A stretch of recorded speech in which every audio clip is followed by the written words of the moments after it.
దేవుని పరిశుద్ధ నామానికి మహిమ కలుగునుగాక. ఈ చక్కటి అవకాశాన్ని ఇచ్చిన పరిశుద్ధాత్మ దేవుడికి నా నిండు కృతజ్ఞతాస్తుతులు చెల్లిస్తూ ఉంటున్నాను. ఈ సమయంలో పరిశుద్ధ గ్రంథంలో నుండి ఒక లేఖనాన్ని మనం చూసుకుందాం. ప్రసంగి గ్రంథము 12వ అధ్యాయము 13వ వచనాన్ని గమనించినట్లయితే, ఇదంతయు వినిన తర్వాత తేలిన ఫలితార్థమిదే, దేవుని యందు భయభక్తులు కలిగి ఉండి ఆయన కట్టడాలను అనుసరించి నడుచుచుండవలను. మానవ కోటికి ఇదియే విధి. గూఢమైన ప్రతి అంశమును గూర్చి దేవుడు విమర్శ చేయనప్పుడు ఆయన ప్రతి క్రియను అది మంచిదే కానీ చెడ్డదే కానీ తీర్పులోనికి తెచ్చును. ఈ ప్రసంగి గ్రంథాన్ని మనము గమనించినట్లయితే భక్తుడైనటువంటి సొలొమోను గారు ఈ యొక్క లోకములో ఎవరికి లేని అంతటి జ్ఞానమును సొలొమోను గారికి దేవుడు అనుగ్రహించాడు.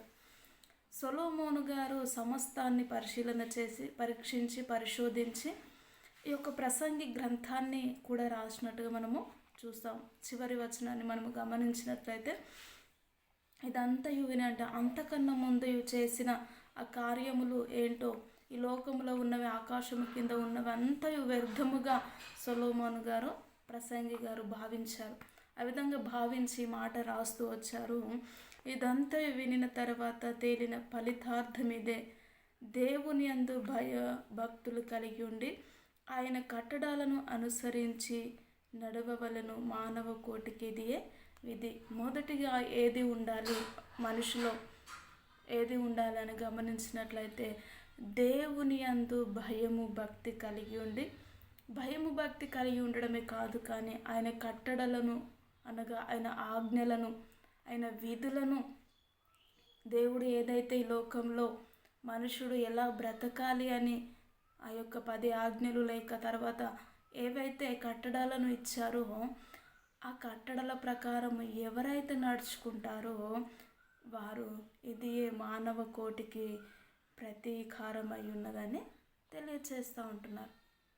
నిజముగా ఈ లోకములో భూమి కింద, ఆకాశము కింద, భూమి కింద వివిధ రకాలైనటువంటి ప్రతిదీ కూడా మానవుని కాళ్ళ కిందనే దేవుడు పెట్టి ఉంటున్నాడు. ఆకాశము కింద ఉన్న ఆ యొక్క సుఖ సంతోషముల కోసము ఎంతోమంది ప్రాకులాడుతూ ఉంటున్నాడు. కానీ ఆ సమస్తాన్ని అనుభవించిన వారు ఈ యొక్క ప్రసంగి గ్రంథాన్ని రాస్తూ వచ్చారు. సొలొమోను జ్ఞానము మనము పరిశీలన చేసినట్లయితే ఇంత అంతటి జ్ఞానం కాదండి. ఆయన దేవుడి నుండి పొందుకున్న జ్ఞానము, ఆ సొలొమోను అంతటి జ్ఞానము ఇంకా ఎవరికి ఇవ్వలేదు అంట దేవుడు. అంతటి జ్ఞానవంతుడే రాస్తూ ఉంటున్నారు, ఇదంతయు వ్యర్థము. మొదటిగా దేవుని యందు భయము భక్తి కలిగి ఉండాలి. మానవ కోటికి ఇది ఏ విధి అంటే ఈ యొక్క ప్రపంచంలో ఉంటున్న మానవులందరికీ కూడా ఇది ఒక నిషిద్ధమైన, ఒక విశిష్టమైన కట్టడ అని తెలియచేస్తూ ఉంటున్నాడండి. నిజముగా అంత జ్ఞానవంతులు, ఎందుకంటే అనుభవపూర్వకంగా చెప్పే వ్యక్తులలో నుండి మనం చాలా నేర్చుకోవాలి కదా. మన పెద్దవారు చెప్పిన మాటలను మనము భావిస్తాం.